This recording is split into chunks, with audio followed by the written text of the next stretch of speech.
Hello, today we're going to have a quick lesson on choosing the correct type of saw.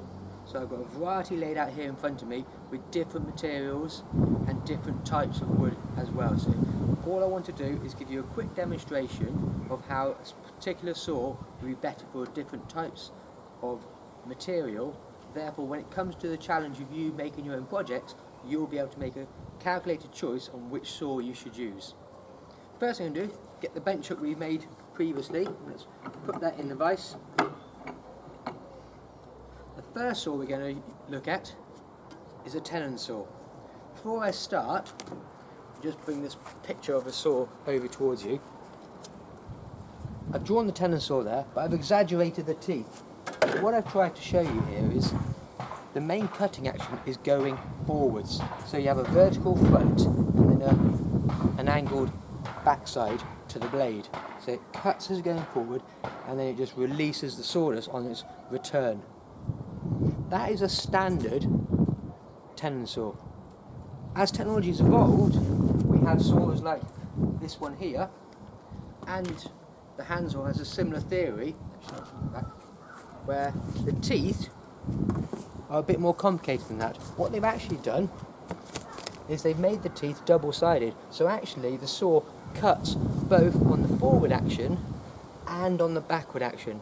But if you look at the back of the blade, it does have this slight angle here just to help release the sawdust and stop the saw getting jammed. So it does cut in both directions.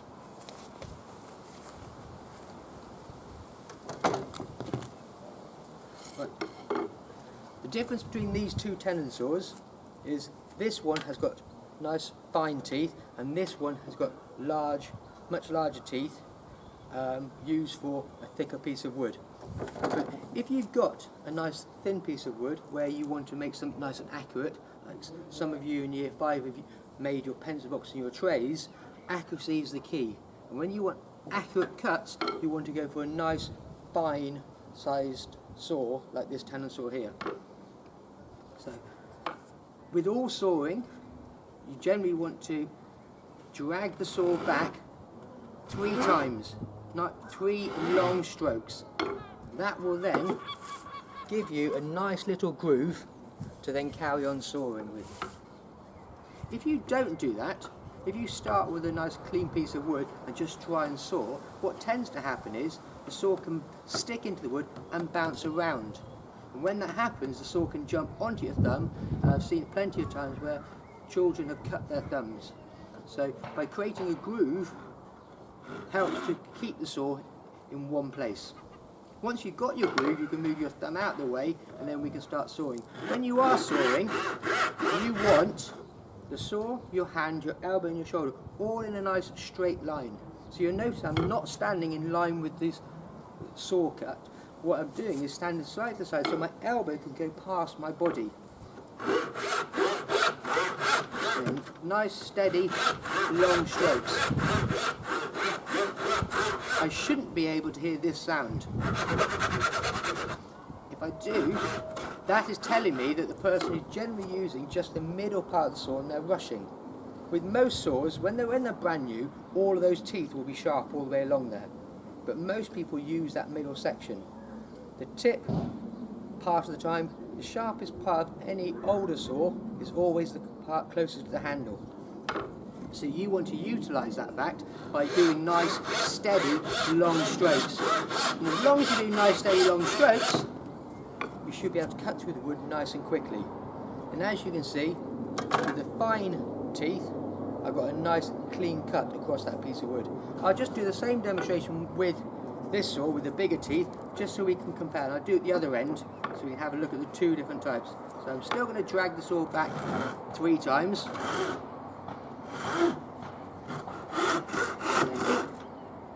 Nice, steady, long strokes. You'll see the difference is, because it's got the bigger teeth and it's got the double action, it went through a lot quicker. However, if I turn it over, you can often see you can often cut and leave more of a crown and a rough edge on the end. Okay, so just something to be wary of. And just from experience, I've found that children often struggle with these types of saws with the bigger, sharper teeth, because the classic mistake is people, once they got their groove, will try and push down with their hands too hard. And if you push down, those teeth will sink into the wood, and then the saw gets jammed in the wood. All you want to be doing is letting that saw glide forwards and backwards across the wood. Let the saw do the cutting, and it will cut through nice and easily. So there's the small piece of wood. Here's a slightly larger piece of wood. I could technically use that saw, nice fine teeth. However, with a bigger piece of wood, it's going to take a long time. Just hold that one with me. So, in this situation, a slightly larger piece of wood, I've gone up a grade, so I've gone for bigger teeth. It's still the same process of create yourself a groove, 3 long strokes, move your hand to the side, and then a nice steady sawing action.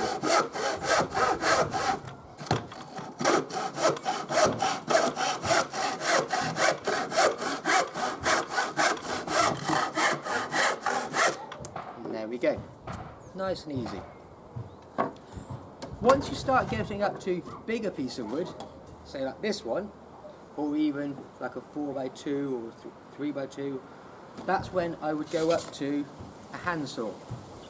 Handsaw, very similar to a tenon saw in the teeth design, however it doesn't have this backbone across the top of it. You look at the two, that backbone helps to keep this blade rigid, keeps it straight and keep the tenon saw nice and accurate. When you're sawing with a handsaw, sometimes it can wobble and you can lose a bit of control, so you just have to be wary of that.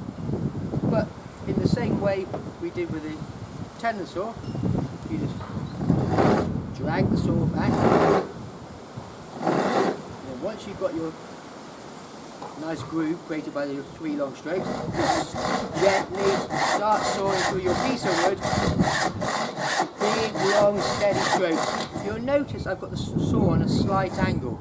I'm not holding it straight, going through nice and gently. If you try and push down too hard or pull back too far, that's the classic time, I'll just hold the blade, that it can bend. And that's when it can catch and do weird and wonderful things. So just be careful of that.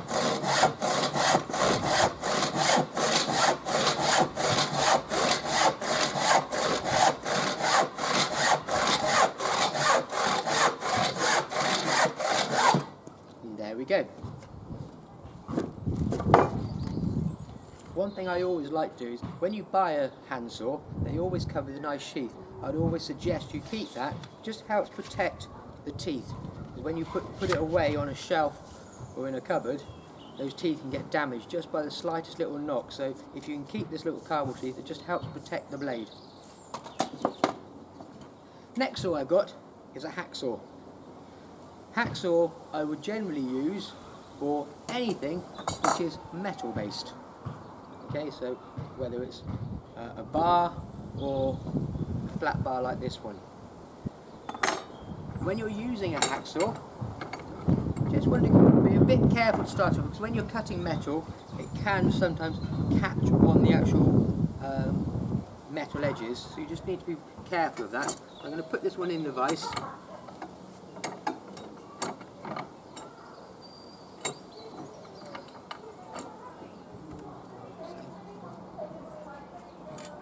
A hacksaw blade, historically, the teeth should point forward, just like on those 3 saws there. But with a hacksaw blade, you can turn it round if you want to. Sometimes people say if you turn it round so the teeth are pointed towards the handle and you're pulling the blade through the piece of metal, you tend to get a straighter cut. But say historically, these are designed so the teeth should be pointing forwards, so to this end, and the cutting action is a pushing action. Because the cutting action is a pushing action, just like the tenon saw and the handsaw, we start off by dragging the saw backwards 3 times to give ourselves a groove, and then nice, steady, long strokes.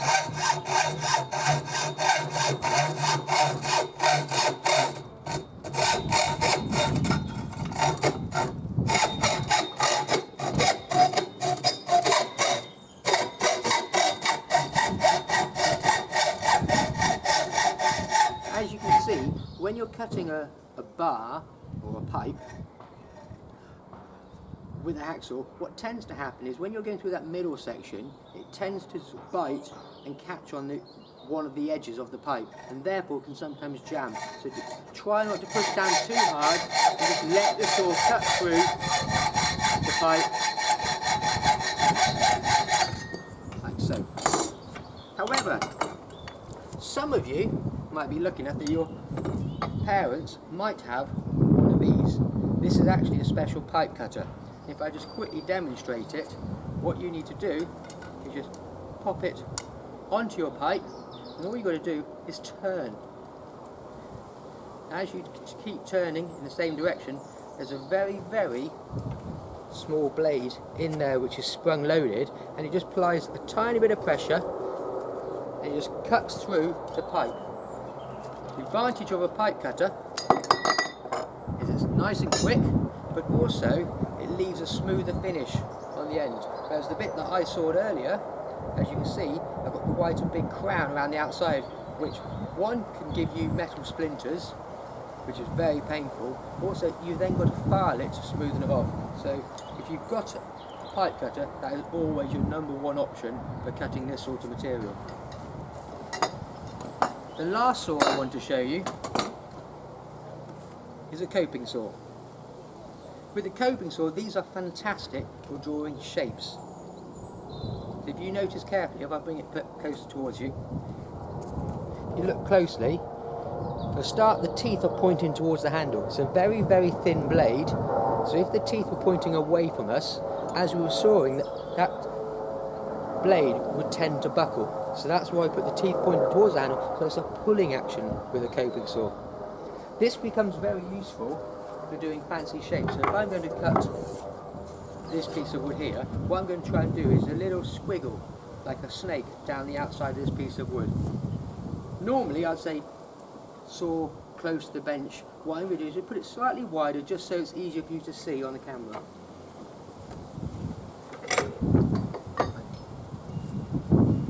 With the other saws, remember, we pulled the saw backwards to get ourselves a groove. This has teeth pointing the other way, so we're just going to push it forwards to get ourselves a groove. Apart from that, we just carry on sawing just like before. However, if you now want to turn a corner, what you cannot do is stop, twist your wrist, and then try and use the saw. Because if you stop, what happens is it ends up twisting the blade and jamming the blade. To turn, what we need to do is make sure the saw, my hand, my elbow are all in a straight line. But as we're sawing, all we're going to do is just roll our wrist nice and gently, and we can start sawing out and back in. The key to doing this neatly and accurately is to try and keep the saw blade as horizontal as possible. Rolling it back.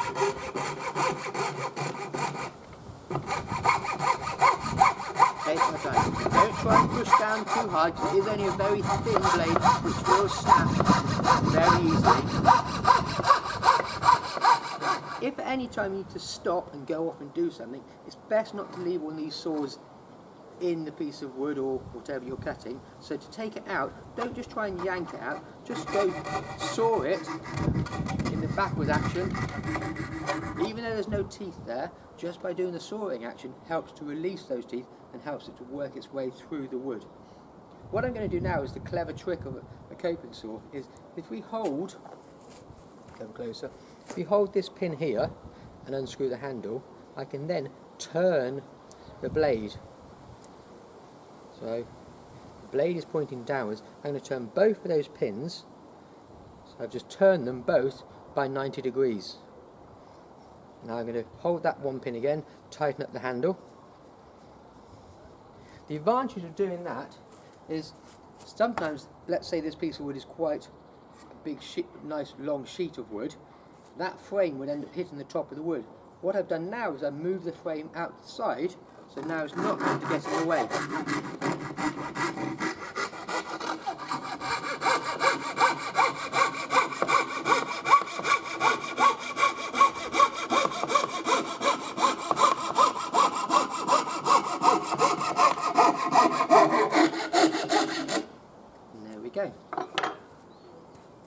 nice little squiggle, a bit like a snake shape. So coping saws can be very, very useful, especially if you're at home. This is actually a piece of old floorboard wood. As you can see, if you had it the other way round, that could maybe go around the pipe for a radiator or something like that. Or when it comes to making some of your models that you might want to make, if you want a fancy butterfly shape, for example, if you haven't got a jigsaw, this is a very good alternative. Okay. Hopefully you've enjoyed that, and then good luck with your next little project.